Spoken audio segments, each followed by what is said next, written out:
Bismillahirrahmanirrahim. Assalamualaikum warahmatullahi wabarakatuh. Alhamdulillahirabbil alamin, wabihi nasta'in 'ala umuri dunya wad din. Asyhadu an la ilaha illallah wa asyhadu anna Muhammadan abduhu wa rasuluh. Allahumma shalli wa sallim wa barik ala sayyidina Muhammad abdika wa rasulika nabiyil ummi wa ala alihi washabbihi ajma'in. Rabbi shrah li sadri wa yassir li amri wahlul 'uqdatam min lisani yafqahu qawli. Rabbana zidna ilman warzuqna fahma waj'alna minasy shalihin. Ya Allah, ya Rabb, ya Maha Pengasih lagi Maha Penyayang, ampuni ya Allah dosa orang tua kami, ampuni ya Allah dosa kami ya Allah, ampuni ya Allah dosa kaum muslimin dan muslimat al-ahya'i minhum wal amwat. Ya Allah, mudahkan kami mencari ilmu, mudahkan kami mempelajari ilmu, mudahkan kami ya Allah memahami ilmu dan mengamalkannya. Ya Allah, berkahi majelis ini, berkahi rumah kami ya Allah. Amin ya rabbal alamin. Mari kita mulai kajian manajemen kolbu, manajemen hati. Kita menarikan Syekh Imam Ibnu Athaillah As-Sakandari, semoga Allah merahmati dan bacakan kita. Ada penumpang yang kita hadirkan Nabi Muhammad SAW, keluarga dan sahabat-sahabatnya, kemudian kepada tabi'in, tabi'in, untuk guru-guru kita, guru orang tua kita, dan tokoh muslimin dan muslimat pada Al-Fatihah. A'udzu billahi minasy syaithanir rajim. Bismillahirrahmanirrahim. Alhamdulillahi rabbil alamin. Ar-Rahmanir Rahim. Maliki yaumiddin. Iyyaka na'budu wa iyyaka nasta'in. Ihdinas siratal mustaqim. Siratal ladzina an'amta 'alaihim ghairil maghdubi 'alaihim waladdallin. Amin. Ilaihi anta maqsudi wa ridhaka rabbi ya Allah. Engkau yang kami tuju, ridhomu yang kami cari. Amin.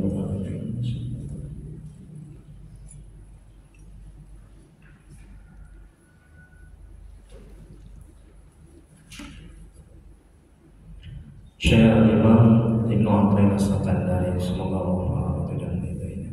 Kita masuk hikmah yang ke-37. Ini bagi yang belum mendapat hikmah yang 36 bisa diambil nanti setelah pengajian. Beliau mengatakan dalam kalam hikmahnya, Allah tidak terhalang darimu, kamulah yang terhalang untuk melihat Allah. Karena jika sesuatu menghalanginya, tentu ia menutupinya. Jika dia punya penutup, tentu wujudnya ada yang membatasi. Dan setiap yang membatasi sesuatu pasti memaksanya. Dan dia maha kuasa atas hamba-hambanya. Jadi penjelasannya, Allah tidak terhijab dan tidak terdinding oleh sesuatu apapun. Cuma kita saja yang tidak melihat Allah. Melihat Allah ini maksudnya kita mata hati tidak mengingat, merasakan, menyadari. Ya, oleh karena pada kita lah hijab dinding-dinding yang menjadi batas antara kita dengan Allah, sehingga mata hati kita tidak dapat melihat Allah. Nah, jadi kenapa hati kita tidak bisa menyadari? Tidak bisa, hati, akal, pikiran kita tidak bisa menyadari, tidak bisa merasakan, ya, tidak bisa mengingat bahwa alam ini ciptaan Allah. Alam ini ada karena diadakan oleh Allah. Kemudian kita mendapat rezeki, kita bisa bekerja, kita bisa ibadah. Hati kita tidak bisa menyadari, merasakan, mengingat, memahami bahwa kita mendapat rezeki karena Allah yang memberikan, karena Allah yang menganugerahkan, karena Allah yang mengadakan jadi yang gak ada menjadi ada. dari yang nggak ada menjadi ada. Alam begitu juga karena Allah yang menciptakan. Kenapa mata hati kita tidak bisa menyadari, mata hati tidak bisa merasakan, menyadari, mengingat bahwa anak kita itu belum taat karena Allah yang menghendaki dia belum taat, karena Allah yang menciptakan, karena Allah yang menentukan, karena Allah yang pada hakikatnya membuat anak itu tidak taat. Masya Allah. Kenapa hati kita, akal pikiran kita tidak bisa menyadari, merasakan, mengingat semua itu? Ini kata al-Imam, karena mata hati kita terhijab dan terdinding oleh maksiat dan dosa. Karena mata hati kita lebih full ingat, lebih fokus, lebih cinta ingat selain Allah. Terlalu ingat istri, terlalu ingat anak, terlalu cinta istri, anak, pangkat, jabatan, terlalu. Bukan nggak boleh cinta anak, istri, pangkat, jabatan, boleh. Harta boleh cinta. Tapi jangan melebihi cinta kita kepada Allah. Jangan melebihi cinta kita kepada Rasul, kepada akhirat. Akhirnya terhijab hati itu, terdinding. Nah, ini apa nih, tirai ini ya, apa nih? Nah, terhijab, tidak bisa melihat ke belakang kalau dia ditutup. Nah, begitu juga. Nah, ini kata Al-Imam Ibnu Athaillah. Sehingga mata hati tidak bisa melihat Allah. Bukan melihat Allah setelah zahir di dunia, bukan. Karena kita tidak bisa melihat Allah di dunia. Kita hanya bisa melihat Allah di akhirat, di surga. Nah, di surga kita diberikan kemudahan, diberikan kesanggupan untuk bisa melihat Allah. Nah, jadi melihat Allah itu maksudnya, mata hati melihat Allah itu maksudnya mata hati itu menyadari, merasakan, ya, mengingat bahwa alam yang kita lihat ini adalah ciptaan Allah. Rezeki yang kita dapat adalah pemberian Allah, karunia Allah. Ini kita bisa beramal ibadah itu karena bantuan pertolongan Allah. Nah, begitu dia. Coba rasakan seperti itu. Sehingga kita akan bisa bersyukur, sehingga kita akan bisa semakin dekat dan mengenal Allah.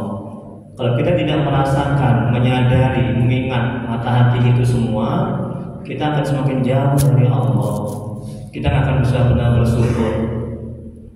Nah, ini melihat minum ini air. Nah, air ini ciptaan Allah. Allah yang mengadakan menjadi tidak ada menjadi ada. Pada hakikatnya bukan Pak Haji yang memberikan, bukan BKM yang memberikan, bukan pengurus yang memberikan, tapi pada hakikatnya Allah yang memberikan. Ke situ mata hatinya. Kalau enggak, yang biasa aja, ya. Nggak akan kita bersyukur. Tadi saya bilang makasih ya Pak Haji, semoga Allah membalas kebaikan Pak Haji. Terucap di lisan, karena hati ini menyadari pada hakikatnya Allah yang memberikan, bukan pengurus masjid. Pengurus masjid ini hanya sebagai apa Ustaz? Sebagai perantara, ya. Syariatnya pengurus masjid, betul. Hakikatnya siapa? Allah. Jadi ke situ dia kajinya. Jangan dikasih air, yaudah air, air. Biasa di rumah juga minum air. Kita nggak akan terima kasih kepada yang memberi. Kita akan semakin jauh dari Allah. Kita nggak akan pernah bersyukur. Tapi di rumah banyak air sumur, air pet, air leding. Orang air aja kok. Jangan begitu, ya. Ini harus ke situ dia kajinya. Kemudian berikutnya, hijab itu. Nah, satu lagi di grup manajemen hati, ya. Ada ibu-ibu yang stres, dia sengsara menderita. ya, hampir-hampir nggak sanggup mau mengakhiri hidupnya, seperti gitulah sepertinya, ya karena ditinggali suaminya menikah lagi, dia diceraikan sama suaminya, karena cintanya udah mentok, cintanya udah full, ya.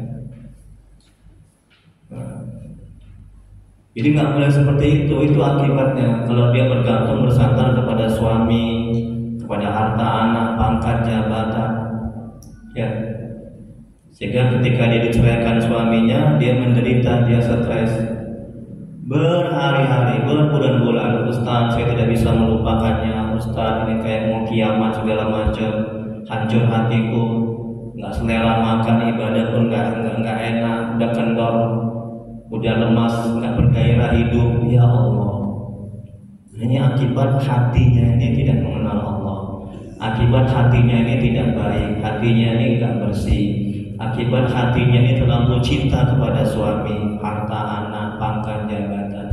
Akibat hatinya ini tidak merasakan, ini kata Imam, tidak merasakan, tidak menyadari, tidak mengingat bahwa suami itu pemakan rezeki, betul?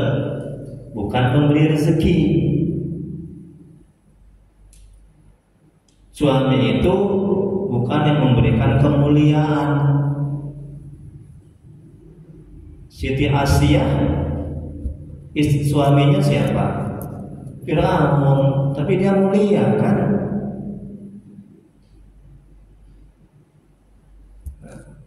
Siti Maryam, ada nggak suaminya? Nggak ada, tapi dia mulia. Jadi kemuliaan itu bukan terletak pada suami, ya. Jangan takut, jangan bimbang, jangan was-was, jangan sedih kalau suami itu nggak ada, kalau suami meninggal di nauzubillah. Ya. Jadi kemuliaan itu terletak kepada keimanan kita kepada Allah, ketakwaan kita kepada Allah, hati kita mengenal Allah, hati kita dekat kepada Allah. Kalau hati kita bulat, makanya guru kami itu, ya, guru tasawuf kami, almarhum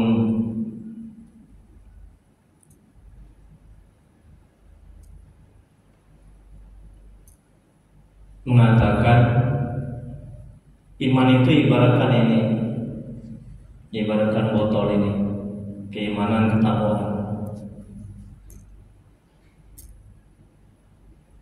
Jadi kalau misalnya botol ini penuh, dia nggak akan goncang ketika digoncang. Tapi kalau misalnya isi air dalam botol ini nggak penuh, dia akan digoncang, dia akan bisa goncang, goyang. Nah, keimanan kita kalau udah penuh, udah mentok, udah full, udah yakin kepada Allah, cobaan apapun nggak akan goyang, nggak akan bergantung bersandar kepada makhluk. Almarhum Ustaz Mas'ud, baru ingat, orang Tembung, semoga Allah merahmati dan meridhoinya. Itu guru tasawuf kami, guru tafsir kami, guru hadis kami, guru fikih kami, ya. Dia ulama senior di Sumatera Utara. Kemudian berikutnya, hijab-hijab itu terbagi kepada dua bagian, yaitu yang pertama hijabul basari, yakni hijab penglihatan mata. Pak Haji, ada ininya? Nah, ini Pak Haji, ya, materinya, ya. Tolong Pak Haji. Ya udah Pak, ya, alhamdulillah. Nanti saya rugi nanti nggak dapat pahala. Nah, begitu kajinya, Pak, ya. Jangan lumayan nggak berkurang, jangan begitu orientasinya. Kalau kita orientasinya dunia, lumayan nggak berkurang, bisa untuk bungkus cabai, bungkus jengkol, bungkus cabai merah di rumah. Jadi mata hati itu mesti hidup. Hati yang bersih dia akan hidup, dia akan peka. Tengok kan Pak Haji nggak ada ini materi. Nah, ini Pak Haji, nanti saya rugi, saya nggak dapat pahala yang banyak. Nah begitu. Ketika ada orang fakir miskin, orang yang hidupnya susah, hati itu mesti peka. Kita doakan, kita bantu. Kalau hatinya kotor, hatinya terhijab, banyak maksiat dan dosa, hatinya full dengan ingat dan cinta kepada dunia serta isinya, hati itu nggak akan bisa peka. Ya. Kemudian satu lagi manajemen hatinya, ketika ada orang yang susah, katakan dalam hati, Allah menunjukkan kepadaku ladang amal. Nah, begitu caranya. Allah menunjukkan kepadaku ladang amal untuk bersedekah, untuk membantu orang itu. Begitu juga tadi, ketika Pak Haji nggak ada ini, jadi Allah menunjukkan kepadaku ladang pahala sehingga aku memberikan materi ini. Nah, begitu. Jangan masa bodoh, biarin. Ya, dia susah, biarin. Kemudian berikutnya, jadi hijabul basirah. Hijab terbagi kepada dua. Hijabul basirah yang hijab penglihatan mata, yaitu kita tidak melihat oleh karena memang mata kita tidak mungkin melihat Allah di dunia. Sebab dunia ini adalah tempat segala kekurangan, sedangkan Allah adalah zat yang maha sempurna. Nah, itu salah satu hikmah kenapa kita tidak bisa melihat Allah di dunia. Dunia ini tempat kekeruhan, dunia ini tempat kekurangan, dunia ini tempat caci maki, dunia ini tempat kejahatan. Betul kan? Di mana nggak ada itu semua? Di mana Bu nggak ada itu semua? Nggak ada kejahatan, nggak ada caci maki, nggak ada kekurangan. Di mana Bu? Di surga. Nah, ini manajemen hatinya Bu, agar hati kita bisa bersabar ketika mendapat kesulitan. Kesulitan apapun itu, kesulitan anak belum taat, ya, anak belum nurut, kesulitan rezeki, kesulitan sakit. Sadarkan dalam hati kita, akal pikiran kita, bahwa dunia tempatnya kekeruhan, dunia tempatnya cobaan, dunia tempatnya ujian, dunia tempatnya fitnah, caci maki. Itulah dia keaslian dunia. Jadi kalau hati, akal pikiran kita sadar dan paham bahwa keaslian dunia ini ada dalam kitab Al-Hikam, bahwa keaslian dunia memang seperti itu, kita akan bisa bersabar. Kalau enggak, kita nggak akan bisa bersabar. Kita menganggap dunia ini bagus, baik, tempatnya balasan. Tidak. Adapun kita mendapat rezeki, mendapat kesehatan, kenikmatan, hati merasakan nikmat lezat ketika ibadah, itu buah, bukan balasan. Buah dari ketaatan kita. Ingat, balasan di mana Allah kasih? Di surga. Enggak cukup balasan dari Allah itu diberikan di dunia. Dunia ini terlalu sempit, terlalu kecil.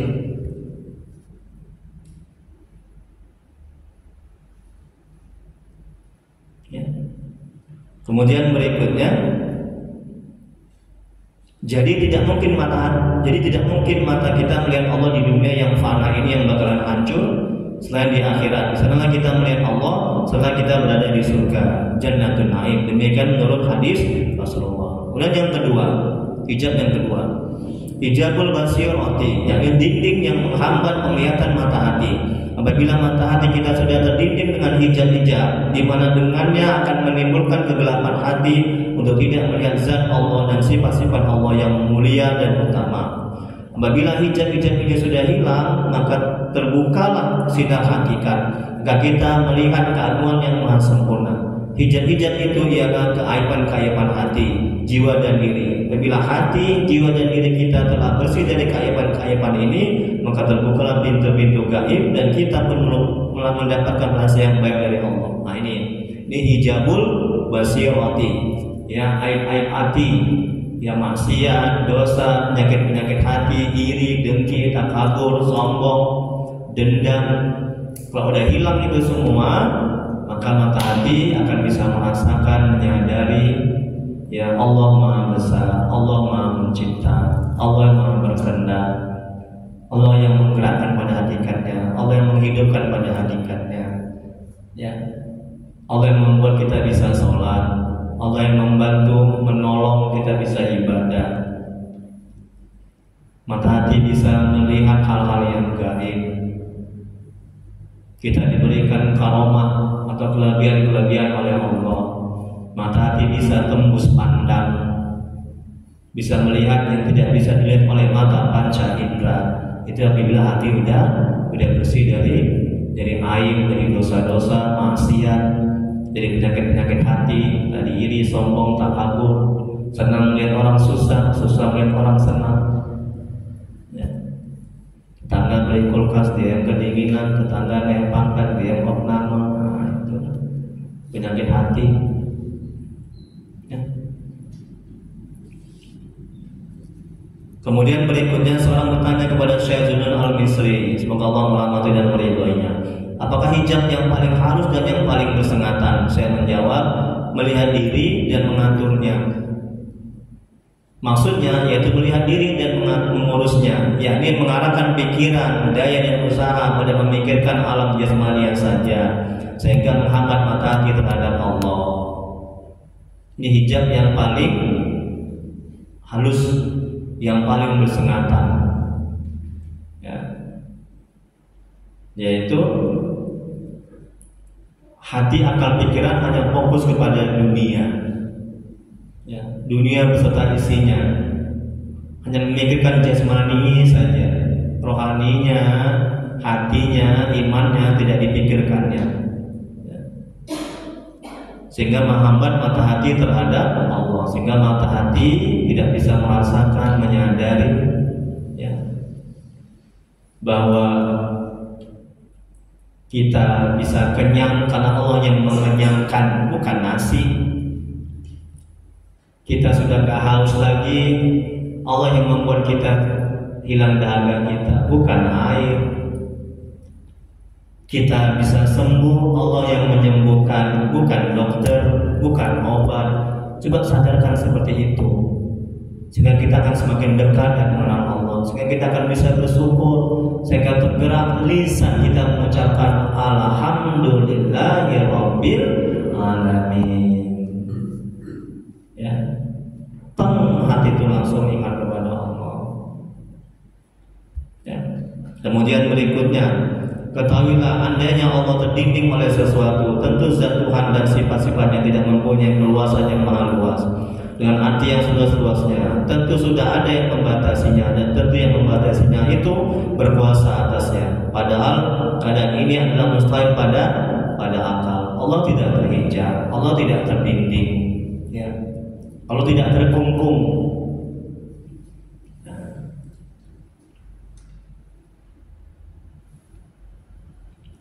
Allah berfirman dalam Al-Quran, jika Allah menimpakan kemelaratan atau bala kepadamu, jadilah yang akan menghilangkannya melainkan Allah. Dan jika Allah menurunkan kebajikan atasmu, maka Dia berkuasa atas sesuatu. Dia yang berkuasa atas segala hambanya. Dia bijaksana lagi mengetahui.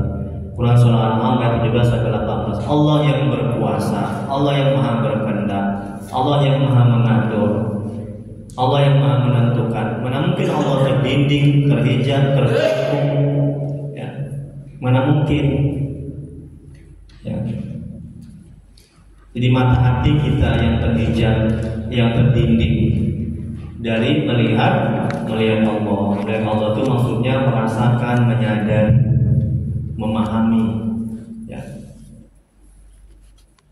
Kemudian berikutnya halaman 2, Allah mustahil mempunyai penghalang. Jadi Allah tidak terhalang oleh apapun, karena Allah jelas dengan segala sesuatu, sebelum segala sesuatu dan setelah segala sesuatu, sehingga tidak ada yang nampak bersama Allah, dan semua yang berwujud adalah dari Allah. Alam ini dari Allah, kita dari Allah, ciptaan Allah. Mana mungkin yang menciptakan itu terdinding, terhijab? Tidak mungkin, kan? Mustahil. Allah tidak terhalang dari sesuatu. Sebelum alam ini ada, sebelum kita ini ada, Allah sudah ada. Allah tidak berawal dan tidak berakhir. Kalau kita berawal dan berakhir, kita pasti hancur, binasa. Sedangkan Allah tidak. Mana mungkin yang maha kekal, yang maha ada, itu bisa terdinding, menghambat, ya, dari mata hati melihatnya. Ya, mustahil. Kenapa bisa terhambat, terdinding? Karena mata hati kita penuh dengan maksiat dan dosa, sehingga mata hati tidak bisa menyadari, memahami, ya, dan mata hati tidak bisa memahami, menyadari, merasakan bahwa semua yang kita dapat itu pemberian Allah. Semua yang kita nikmati itu anugerah karunia Allah. Semua yang kita lihat itu adalah Allah yang menciptakan. Semua gerak-gerik perbuatan kita adalah pada hakikatnya Allah yang menciptakan, Allah yang menghendaki. Dan pada hakikatnya perbuatan Allah itu namanya tauhid af'al, mengesahkan perbuatan Allah. Kalau hati akal pikiran kita sudah bisa mengesahkan perbuatan Allah, hanya Allah yang berbuat, kita akan bisa ikhlas. Nikmat kali itu ibadah. Ya. Kita nggak sakit hati, nggak kecewa ketika dihina, nggak sakit hati dan kecewa ketika nggak dibalas budi, ketika nggak dipuji, ketika nggak disanjung. Karena pada hakikatnya adalah Allah yang berbuat. Kita sebagai tempat sandaran perbuatan Allah. Masya Allah, nikmat kali itu, ya. Tenang hati itu. Bodoh kamu. Iya, makasih ya. Bisa aja. Bu, gimana Bu? Bisa begitu? Oh, bodoh kamu. Oh iya, senyum. Udah bisa belum Bu? Ini kita udah sampai lumayan ke 37 Bu.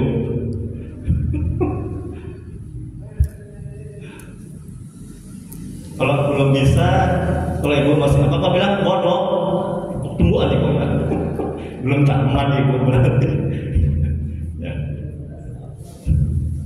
Belum tamat. Ya. Jadi perlu nggak itu kira-kira diuji? Coba aku bilang aku bodoh, coba. Aku mau tahu. Aku marah enggak? Tapi nggak perlu gitu kalian ya. Ya. Jadi mesti riyadhah, latihan ya, mujahadah. Ya. Nah, ibu ini calon penghuni surga ini. Siapa dulu? Calon penghuni surga dipuji ya kan? Ngampuk ya.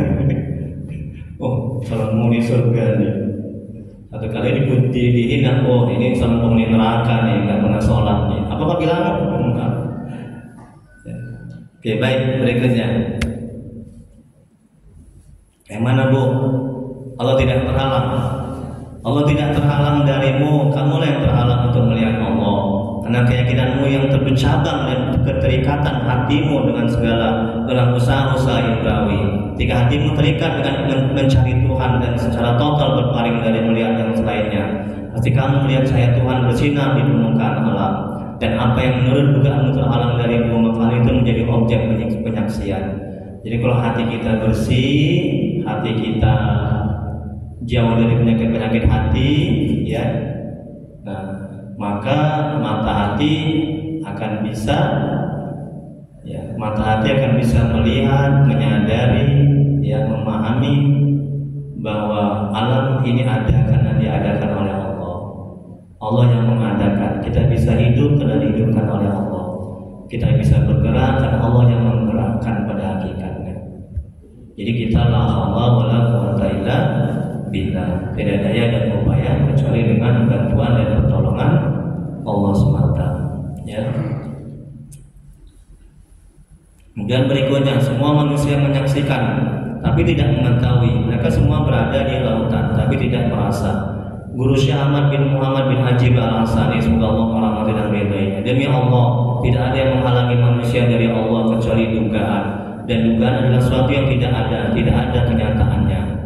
Nah, kita menduga bahwa Allah itu terhijab, Allah itu terdinding. Kita menduga-duga bahwa alam ini itu tidak ada yang menciptakan, tidak ada yang mengadakan.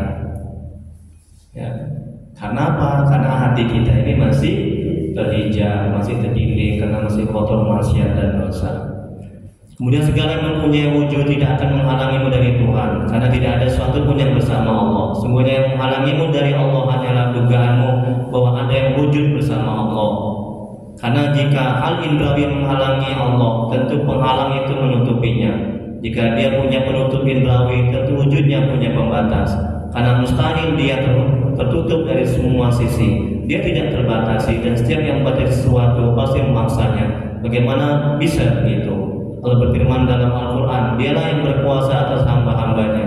Quran Surah Al-An'am ayat 18. Mereka berada dalam genggaman Allah, berada di bawah pergerakan takdir dan kehendak Allah. Nah, kenapa mata hati kita tidak bisa melihat Allah? Yaitu merasakan, menyadari, memahami.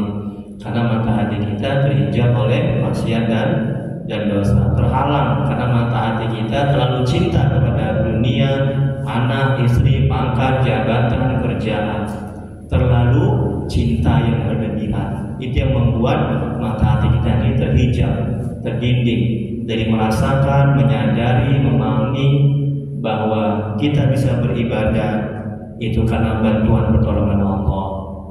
Anak kita bisa pintar, anak kita bisa baik karena Allah yang membuat dia baik, karena Allah yang memberikan hidayah, karena itu ciptaan Allah.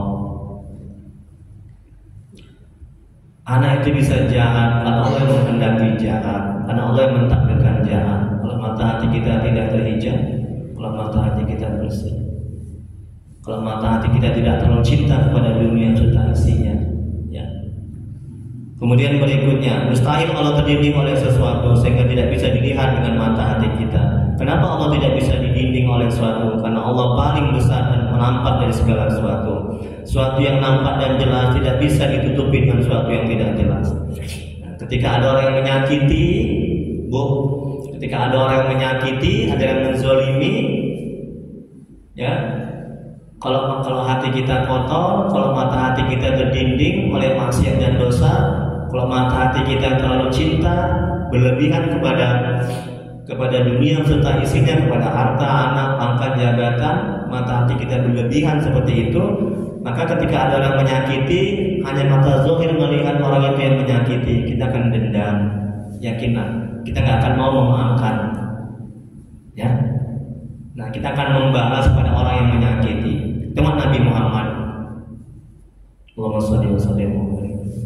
Nabi Muhammad dilempari kotoran, dihina, dicaci, dibilang gila, ya, ada kan Bu? Ada nggak dia membalas? Suatu riwayat dia keluar rumah dilempari kotoran, dia keluar rumah dilempari kotoran, yang melempari itu sakit, ya. Udah dengarkan riwayatnya kan? Ini sangat masyhur. Nah, dalam kampung itu belum ada yang menjenguk yang melempar itu, tapi Nabi yang melempar, Nabi yang menjenguk sehingga dia masuk Islam. Itu akhlaknya itu. Jadi manajemen hati ini goalnya juga akhlak. Kalau kita belajar manajemen hati, kalau akhlak kita semakin buruk, berarti kita belum tamat belajar ini, belum selesai. Jadi seharusnya belajar manajemen hati, akhlak kita semakin baik, tingkah laku kita semakin baik, tutur kata kita semakin baik. Ini salah satu hikmah belajar manajemen hati, belajar al-hikam. Ya, jangan semakin buruk. Kita akan termasuk orang yang merugi, ya kan Bu? Kita lihat diri kita masing-masing. Kita belajar al-hikam ini, manajemen hati. Akhlak kita semakin baik atau tidak? Akhlak kita kepada Allah, ya kan? Akhlak kita kepada makhluk, ya, kepada orang tua, akhlak kita kepada anak harus semakin baik akhlak kita. Nabi itu. Nah, jadi ketika ada orang yang menyakiti, jangan mata zahir kita hanya melihat orang yang menyakiti, di manajemen hatinya. Jadi sadarkan dalam hati, ya, akal pikiran kita, rasakan dalam hati, akal pikiran kita, dia menyakiti itu karena kehendak Allah, atas izin Allah, ya Bu.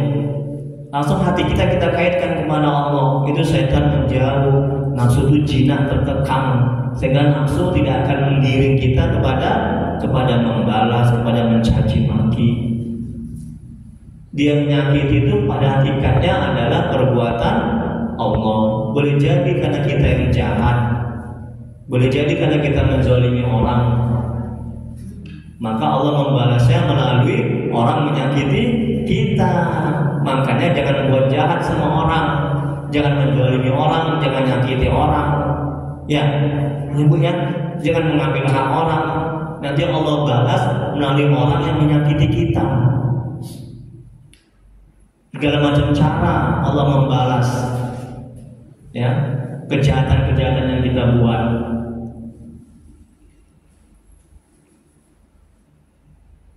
Nah, jadi mata hati kita harus ke sana sehingga kita gak akan dendam, kita akan bisa memaafkan.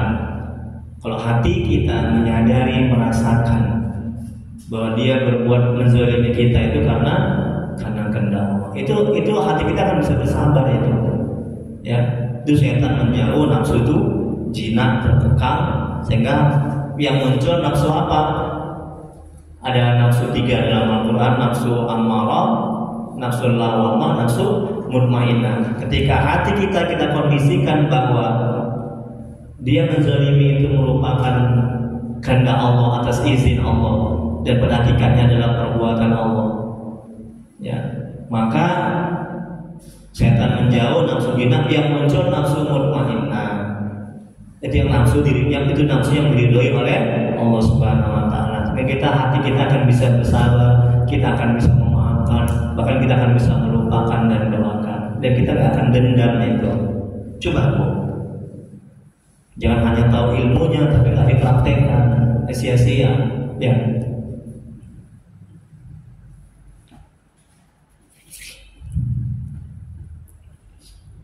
Kemudian berikutnya, apabila mata hati engkau tidak bisa melihat, mengingat, merasakan, menyadari Allah, padahal Allah yang paling besar dan nampak dari segala sesuatu, berarti ada sesuatu masalah pada hatimu. Sudah, sebab mata hati tidak bisa musyahadah kepada Allah adalah adanya penyakit-penyakit hati. Mata hati tidak bisa musyahadah, mata hati tidak bisa menyaksikan Allah. Maksudnya, mata hati tidak bisa menyadari, memahami, merasakan bahwa alam yang kita lihat itu ciptaan Allah, bahwa kita bisa ke masjid ini karena bantuan pertolongan Allah, karena kehendak Allah, atas izin Allah, dan pada hakikatnya perbuatan Allah. Kita menjadi tempat sandaran perbuatan Allah. Sadarkan itu dalam hati kita. Kita menjadi tempat sandaran perbuatan Allah. Bersyukur kepada, sehingga kita akan bersyukur kepada Allah, ya, bahwa kita ditakdirkan kebaikan. Betul. Coba subuh ini, Bu, coba subuh ini kita ditakdirkan berbuat maksiat. Coba apa jadinya? Berkehendak enggak kalau Allah menakdirkan kita buat maksiat? Boleh enggak? Boleh aja, boleh Ustaz. Boleh enggak kalau Allah menakdirkan kita berbuat maksiat? Boleh, itu suka-suka Allah, betul kan? Allah Maha Kuasa. Dia Maha berkehendak, Maha menentukan. Coba bayangkan kalau subuh ini Allah takdirkan kita buat maksiat, apa jadinya? Sadarkan dalam hati, akal pikiran kita seperti itu, bahwa alhamdulillahirabbil alamin, subuh ini kita ditakdirkan oleh Allah berbuat taat, bisa sampai ke masjid ini. Nah, begitu. Jadi kita akan semakin dekat dan mengenal Allah. Kita akan bisa bersyukur. Ya Allah, alhamdulillahirabbil alamin. Ya, Engkau takdirkan aku berbuat taat di subuh hari ini. Coba berapa banyak yang ada di Medan ini aja, yang pada hari subuh ini mungkin ada yang di diskotik atau di hotel, betul kan? Atau berbuat maksiat, betul kan? Nauzubillah. Semoga mereka diberi hidayah oleh Allah Subhanahu wa taala. Jangan kita merasa sok bersih, sok mulia. Kalau ada begitu kita doakan, mereka akan mendoakan kita. Berikutnya, Al-Imam telah menjelaskan tentang penyakit hati yang menyebabkan kita tidak bisa musyahadah dan lupa kepada Allah, yaitu keluar dari sifat-sifat kemanusiaan, dari setiap sifat-sifat yang bertentangan dengan kehambaan, nggak bisa menyambut panggilan Tuhan dan bisa dekat kehadiran Allah. Bersihkan hati kita dari sifat yang tercela, baik sifat kebinatangan, kebuasan dan setan. Ini yang menghalangi kita dari musyahadah dan lupa kepada Allah. Dan kata Imam, bersihkan hati dari sifat-sifat yang tercela, iri, dengki, takabur, sombong, ya, dendam. Bersihkan itu semua, ya, agar kita bisa musyahadah, agar mata hati kita bisa merasakan, menyadari, mata hati kita bisa mengingat, ya, hal-hal yang gaib melihat, mengingat, merasakan, menyadari ciptaan Allah, kehendak Allah, takdir Allah. Yang terakhir halaman 3. Hiasi hati kita dengan sifat-sifat kehambaan. Yang namanya hamba, kita tidak mengatur. Betul. Kalau kita mesti mengatur, itu bukan hamba. Itu Tuhan, ya kan? Kau mesti bersihkan ini, kau mesti ngepel, kau mesti, kan dia mengatur. Itu namanya Tuhan. Nah, sadarkan dalam hati, akal pikiran kita seperti itu. Yang namanya hamba tidak ikut mengatur. Tuhan yang mengatur, Allah yang mengatur. Jangan kita mengatur mau nggak sholat, mau nggak ibadah, mau nggak mengaji. Jangan kita mengatur mau buat maksiat dan dosa. Itu namanya kita mengatur. Jangan kita mengatur mau tenang-tenang saja di dunia. Nah, tengok kata 5. Hiasi hati kita dengan sifat-sifat kehambaan. Yang namanya hamba itu berserah, tawakal, ya. Kemudian ikut kemauan Tuhan, ya. Kemudian ridho, ikhlas. Itu hamba itu. Apalagi tidak sibuk dan tidak terlalu sibuk dan fokus kepada rezeki. Betul, itu hamba itu. Karena udah dijamin kan, ya kan Bu? Ini untuk mendekati paham. Nah, jangan nih Bu, minum gini jangan asal minum. Kamu sudah dipraktekkan ini kadang. Dia langsung praktek. Sadarkan kaji kita tadi. Sadarkan gimana Bu? Kajinya Bu? Oh pintar, alhamdulillah. Dan nanti kita masuk ngaji lagi lah Bu ya. Udah lulus nih. Sadarkan dalam hati, akal, pikiran kita. Sadarkan ini, ya, bahwa air minum ini adalah pemberian Allah, karunia Allah, anugerah Allah, dan perhatikannya Allah yang memberikan. Kemudian terima kasih Ustaz, terima kasih pengurus BKM ibu-ibu yang sudah memberikan air minum. Rasulullah SAW bersabda, belum dikatakan bersyukur kepada Allah sebelum kita berterima kasih kepada orang yang menjadi jalan sampainya nikmat kepada kita. Jangan dari Allah kita nggak berterima kasih. Jangan. Berarti kita belum bersyukur. Nah, ini kan dari uang infak ibu-ibu juga makanya ada ini, betul kan? Dari jemaah kan? Ya kan tadi kan Ustaz, iyalah. Nah, ini juga ini kafe segala macam dari kasih sama jemaah, terutama pada pengurus yang hari ini banyaknya maksiat dan dosa masih mau ngurus masjid. Itu udah luar biasa ya. Dan digaji lagi kan, digaji sama Allah Subhanahu wa taala. Ya, kadang sabar-sabar saja, sabar-sabar yang bahagia dalam mengurus masjid ini. Tapi ganjaran pahalanya besar kali ya. Semoga Allah membalas kebaikan pengurus masjid dan ibu-ibu ini, amin ya rabbal alamin. Saya bilang apa tadi ya? Mau bilang apa ya?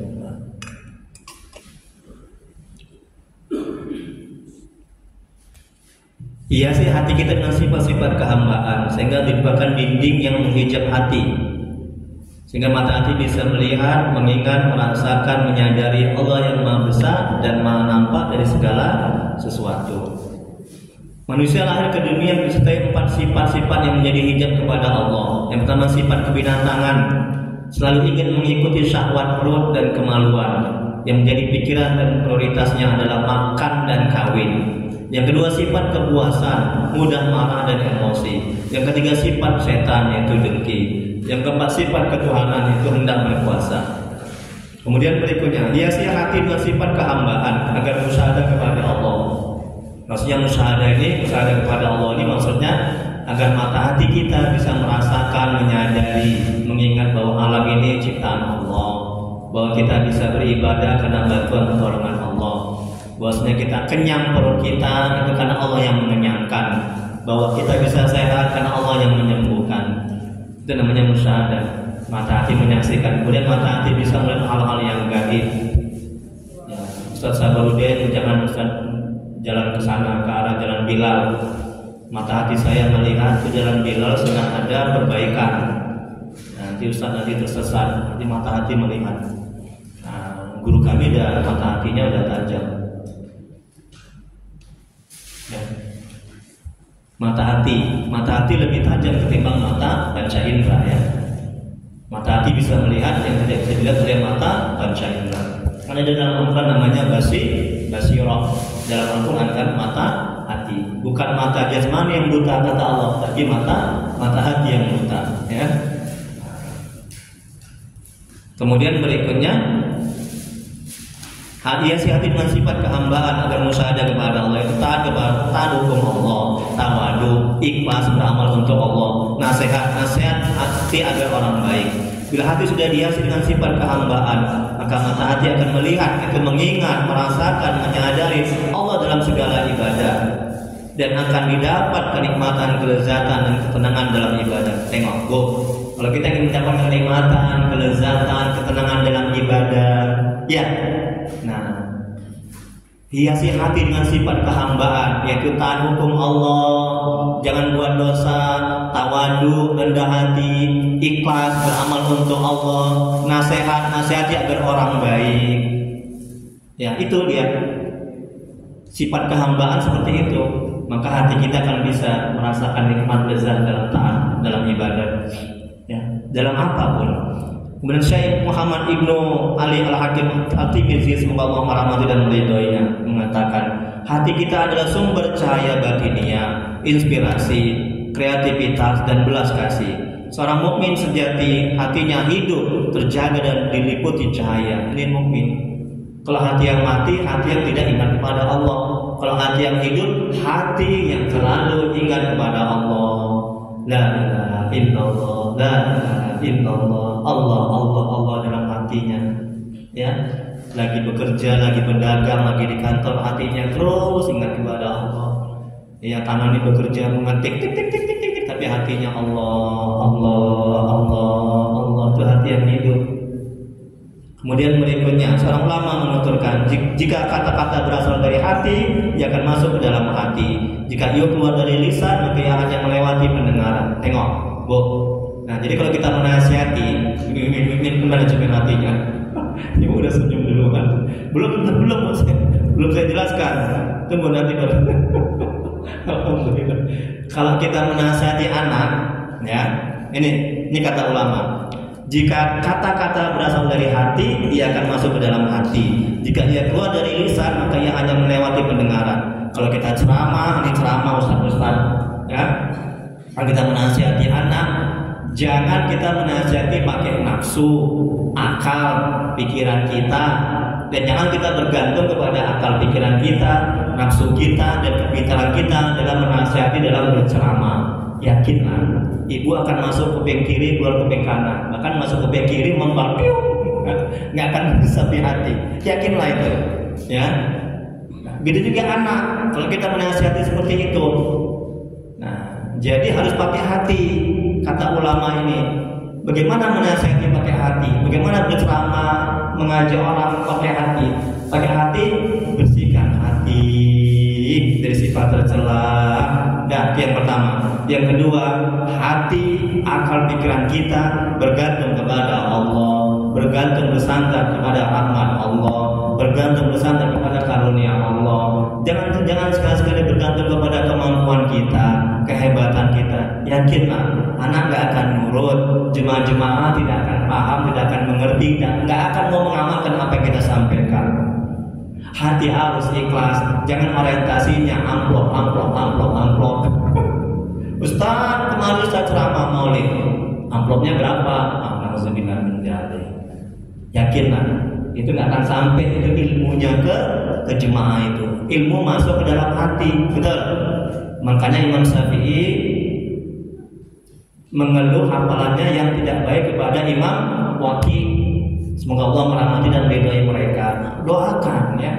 Kurang beradab, kita hanya dapat ilmunya tapi nggak mendoakan. Apa kata Imam Syafi'i? Bahwa hafalanku wahai guru tidak baik. Apa kata Imam Waqi? Ya, ketahuilah bahwa ilmu itu cahaya, maka cahaya Allah tidak akan masuk ke dalam hati yang tidak baik, hati yang busuk, hati yang kotor. Makanya bersihkan dulu Bu hati kita ini. Kayak tadi kan sebelum mulai kan kita baca doa dulu kan, kirim Al-Fatihah dulu kan, salawat dulu kan, kita bersihkan hati kita kan sebelum kita mulai mengaji kan. Begitu dia ada menuntut ilmu, mencari ilmu, bersihkan dalil dulu, istighfar dulu, salawat dulu, kita berdoa dulu, ya, kita mohon kepada Allah, kita mohon ampun dulu, kita doakan orang tua dulu, kita mohon ampun kepada Allah, kita doakan kaum muslimin dan muslimat, ya kan? Malaikat akan mendoakan, malaikat akan memintakan ampunan kepada Allah. Bu, kalau malaikat memintakan ampunan kepada Allah, kira-kira diampuni enggak bu dosa kita? Jawab dulu tolong, diampuni enggak? Diampuni pasti, yakin. Kenapa? Malaikat enggak ada dosa, doanya makbul. Setiap saat dia bertasbih memuji Allah. Makanya dalam berdoa tadi kan saya mengimami tadi kan, dalam berdoa itu ya, kita sebelum berdoa kita sholawat. Karena Rasulullah SAW bersabda, barang siapa yang bersolawat maka malaikat memohonkan ampunan kepada kita, dan Nabi juga begitu, Rasul memohonkan ampunan kepada kita. Nah kalau sekelas Nabi, sekelas malaikat memohonkan ampunan kepada kita, kira-kira doa kita nanti yang kita panjatkan dikabulkan tidak? Nggak mungkin nggak dikabulkan, ya kan? Jangan mengandalkan diri kita dalam meminta. Kita banyak maksiat, kita banyak dosa, amal ibadah kita masih jauh dari kesempurnaan, betul? Masih banyak cacatnya. Apalagi saya, kadang pandai ngomong, pandai bercakap, belum mengamalkan, kadang nggak ikhlas dalam memberikan ilmu. Makanya saya bergantung, bersandar, mengandalkan. Mana Nabi mulia? Nabi atau malaikat? Mana Nabi mulia? Nabi malaikat? Ustaz? Hah? Nabi. Rasul lebih mulia daripada malaikat.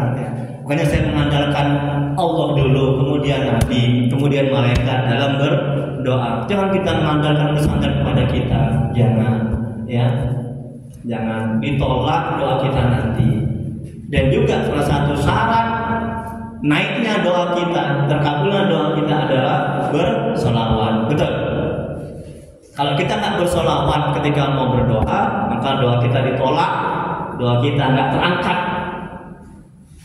Itu rukun doa itu, namanya rukun itu wajib. Sholawat, kemudian doa orang tua, dan mendoakan kaum muslimin dan muslimat. Makanya bu, coba kan kita benci kepada orang, sedangkan orang itu tiap hari kita doakan, kan ironis sekali kan? Betul kan? Kita mendoakan setiap hari kaum muslimin dan muslimat. Nah, kita mau benci sama orang, mana bisa begitu? Kira-kira paham nggak ini? Paham kan?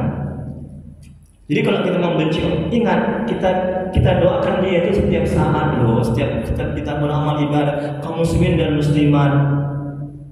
Termasuk yang akan kita benci. Nah, kalau kita sadar akan hal itu, maka kita nggak akan mau membenci, nggak akan tergerak hati untuk membenci dia, untuk menyakiti dia. Karena kita mendoakan kaum muslimin dan muslimat, karena doa kita nggak akan diijabah, nggak akan terangkat kalau kita tidak mendoakan kaum muslimin dan muslimat. Berikut yang terakhir. Ini tadi ya, jika kata-kata berasal dari hati, ia akan masuk ke dalam hati. Jika ia keluar dari lisan, maka ia hanya melewati pendengaran saja. Kemudian Syekh Ahmad bin Muhammad bin Ajib al-Asani, semoga Allah merahmati dan meridhoinya, berkata, seorang laki-laki yang memasuki rumah yang gelap, dalamnya ada kalajengking, ular, juga ada emas dan perak. Dia tidak tahu apa yang akan diambil atau ditinggalkan, dan tidak tahu apa yang bermanfaat dan apa yang mencelakakan. Jika dia membawa lampu, tentu dia melihat apa yang bermanfaat baginya dan apa yang membahagiakannya, apa yang aman baginya dan apa yang mencelakakannya.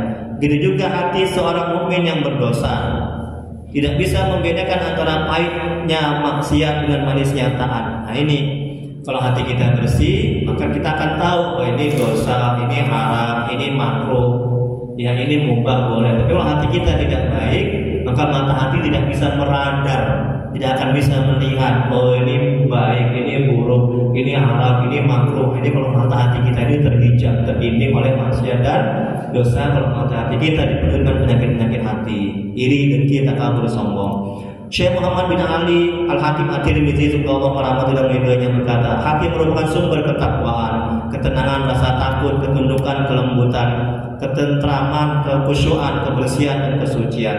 Dan Syekh Abdul Qadir Al-Jailani, semoga Allah merahmati dan meridhoinya, berkata, Ini sultannya para waliullah, para waliullah ini. Jika hati telah dibersihkan dari penyakit-penyakit hati, maka iman akan subur.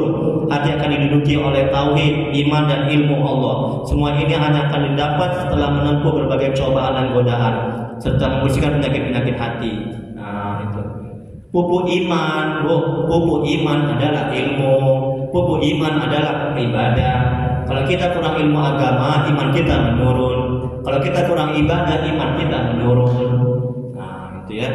Kemudian Rasulullah SAW bersabda, janganlah kalian banyak bicara dan zikir kepada Allah, karena banyak bicara dan zikir kepada Allah dapat mengakibatkan hati menjadi keras. Semuanya orang yang paling jauh dari Allah adalah orang yang berhati keras. Di riwayat Imam Tirmidzi, semoga Allah merahmati dan ridhonya. Banyak cakap yang tidak baik, cakap yang tidak berbaik, yang tidak bermanfaat itu membuat hati itu menjadi keras. Ya, nah, wallahu a'lam. Hanya Allah yang Maha mengetahui. Jadi kalau hikmahnya yang 37, nanti yang 36 ini yang bagi yang belum dapat bisa diambil ke depan.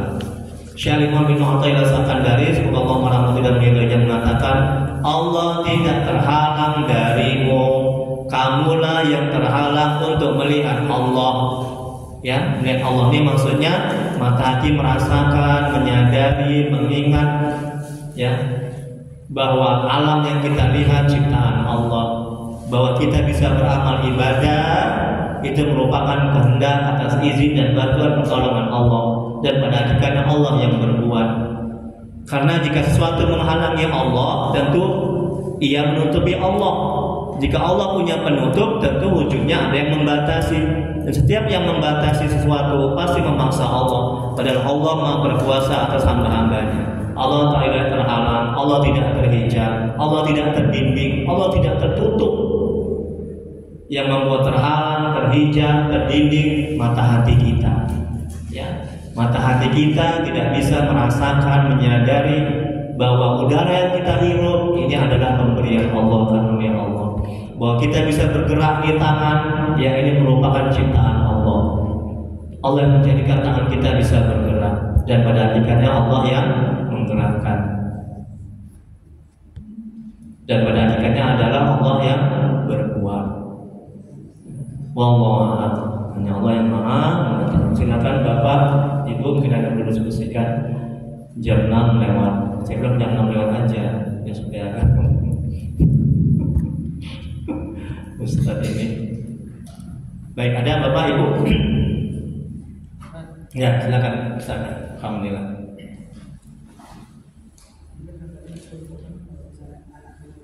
Pintar Ustaz. Nah, kita bandel contohnya. Ya, ya, ya, pintar, ya, ya, pintar, ya,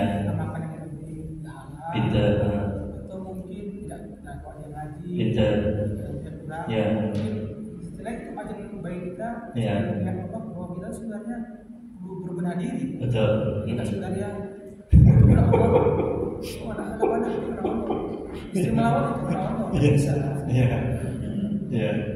ya, alhamdulillah. Ya, terima kasih Ustaz. Semoga Allah membalas kebaikan Ustaz. Amin ya rabbal alamin. Kita doakan, ya, doakan. Ketika ada anak bandel, betul sekali itu, ada anak yang belum taat, ya. Bagaimana manajemen hatinya agar hati ini kita bisa bersabar? Agar hati bisa bersabar, sadarkan, pahami, rasakan. Bisa kan Bu? Ibu udah berlatih nggak? Sadarkan, pahami, rasakan dalam hati. Udah dicoba belum Bu? Udah kan? Udah dipraktekkan kan? Sadarkan, pahami, rasakan dalam hati. Supaya kita bisa bersabar ini, supaya setan ini nggak mengganggu kita, nafsu nggak mengganggu kita. Kalau enggak, kita nggak akan bisa bersabar. Kita hajar anak itu habis-habisan, kita pukul, bahkan kan banyak kejadian anak itu sampai mati, ya kan? Banyak di TV kan berita kan, istri itu sampai meninggal dunia karena dihajar suaminya, ya kan? Ada istri yang menghajar suaminya, membunuh suaminya, kan banyak kejadian kan? Karena dia nggak pintar menata hatinya. Inilah perlu manajemen hati. Jadi ketika anak itu belum taat, kita bisa bersabar. Syaitan menjauh, nafsu itu jinak, yang muncul nafsu mutmainnah.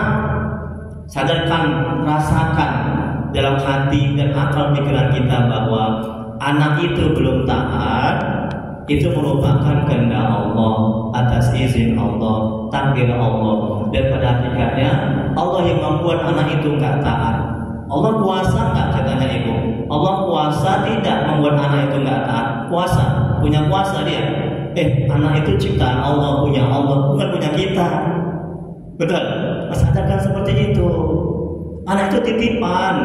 Yang namanya titipan, mesti kita kembalikan kepada yang menitip, ya kan? Dia amanah. Jadi begini kata Allah, ini aku titipkan anak ya, harus didik dia. Gitulah kira-kira itu. Jangan kau sia-siakan, beda ilmu agama. Ingat, kita akan diminta pertanggungjawaban, akan minta pertanggungjawaban oleh Allah, istri kita, anak kita. Jadi ketika kita katakan dalam hati seperti itu syaitan menjauh, nafsu terjina, yang muncul nafsu mutmainnah, sehingga kita akan bisa bersabar. Betul kata Ustaz, tidak cukup hanya begitu. Kemudian kita evaluasi, kita introspeksi diri. Kenapa bisa anak itu seperti itu? Ya boleh jadi ini hukuman dari Allah, ya kan? Karena bapaknya itu nggak sholat, hanya pandai bercakap, nak sholat tapi bapaknya nggak sholat. Mungkin bapaknya ada makan makanan yang haram, ya makan gajinya yang haram. Mungkin ada menzalimi orang, nyakiti orang. Jadi jangan hati akal pikiran kita terfokus kepada keburukan si anak, betul? Ya Ustaz. Kalau itu yang kita lakukan, kita akan stres, sengsara, menderita. Kita yakin kalau hati atau pikiran kita terfokus kepada keburukan si anak, jauh lebih selamat, jauh lebih menenangkan hati, ya jauh lebih terdinding dari syaitan dan nafsu.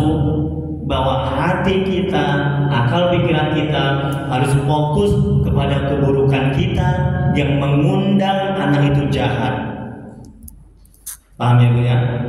Maka kalau ingin anak kita baik, orang tuanya dulu baik. Paham Bu? Saya ulangi lagi. Kalau ingin anak kita baik, orang tuanya dulu baik. Anak tidak akan baik sebelum orang tuanya baik. Buah dari ingat ya, bukan balasan. Buah dari ketaatan orang tua, Allah akan memberikan hidayah kepada anak sehingga anak itu menjadi baik. Betul? Masya Allah. Enak nggak Bu?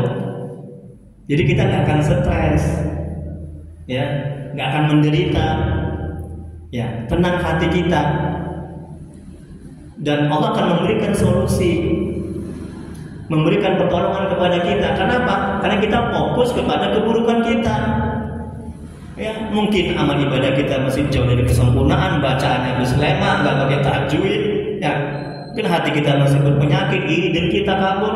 Mungkin kita kerja dalam makanan yang haram, menzalimi orang, menyakiti orang. Itu jauh lebih mendatangkan pertolongan dari Allah, rahmat dari Allah, bantuan dari Allah, ketimbang kita lebih sibuk dan fokus kepada keburukan si anak. Itu tidak akan membawa solusi. Dan itu syaitan makin masuk, nafsu makin kuat dia untuk mengarahkan kita kepada kerusakan. Akhirnya dia akan memukul, bahkan akan membunuh anak itu, bahkan dia akan menceraikan istrinya. Saya mau jadi emosi gini ya, bukan emosi. Bagus sekali pertanyaannya. Karena kan ini kan yang sehari-hari kita alami kan Bu. Suami belum taat, istri belum taat, anak belum taat. Ustaz, anak saya Ustaz nggak mau, belum tergerak hati dia untuk S2. Senyum ibu itu. Ustaz, anak saya Ustaz, ya sibuk aja dengan ngajarnya Ustaz. Kalau dia pintar, masih muda, sehat, pokoknya kan dia S2 aja lah Ustaz, ya. Anak saya Ustaz udah 25, udah nggak mau kawin-kawin lagi, bukan nggak mau, sibuk aja dengan kerjaannya Ustaz, bukannya mikirin jodoh, mikirin apa, padahal Ustaznya banyak stok. Nggak mau, Ustaznya jadi macam lah, stres aku Ustaz, menderita aku Ustaz. Ini yang sehari-hari kita alami, ya kan? Jadi mesti tahu lah terampil kita menata hati. Wallahu a'lam bishawab.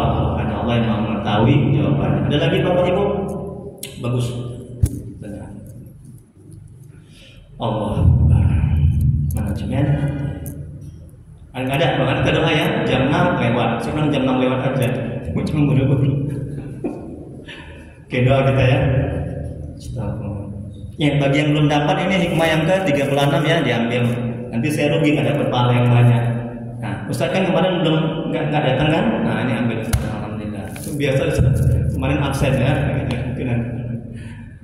Astagfirullahaladzim. Allahumma sholli ala sayyidina Muhammad. Allahumma sholli ala sayyidina Muhammad. Allahumma sholli ala sayyidina Muhammad wa ala alihi wasallam. Bismillahirrahmanirrahim. Alhamdulillahirabbil alamin. Hamdan fi ni'mahu wa kafi mazidah. Ya Rabbana lakal hamdu kama yanbaghi li jalali wajhika wa 'azimi sultanik. Allahumma sholli ala sayyidina Muhammad wa ala ali sayyidina Muhammad. Ya Allah ya Rahman ya Rahim. Bertawassul kepada Allah ya Allah. Menwasilah keberkahan kemuliaan Muhammad sallallahu alaihi wasallam kepada sahabat-sahabat. La ilaha illa anta subhanaka inna kunna minaz zalimin. Ampuni ya Allah dosa kedua orang tua kami. Ampuni ya Allah dosa kedua orang tua kami, saudara kami yang telah mendahului kami. Jauhkan mereka dari siksa kubur.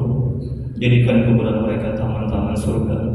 Tempatkan mereka di surga sebagai surga ya Allah. Ya Allah, ampuni dosa dan maksiat kami ya Allah. Ampuni sebesar apapun masa lalu kami. Terima amal ibadah kami. Terima taubat kami. Kasihilah kami ya Allah.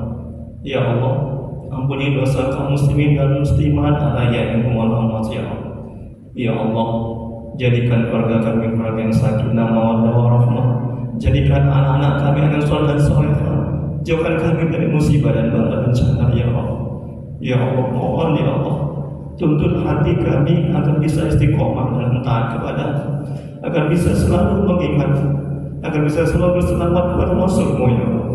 Ya Allah, tolonglah ya Allah. Bila di antara kami, keluarga kami, jemaah ini ada yang sakit, mohon ya Allah angkat penyakitnya ya Allah.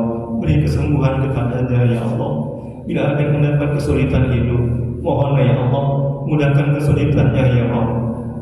Rabbana la tuzigh qulubana ba'da idh hadaytana wa hab lana min ladunka rahmah innaka antal wahhab.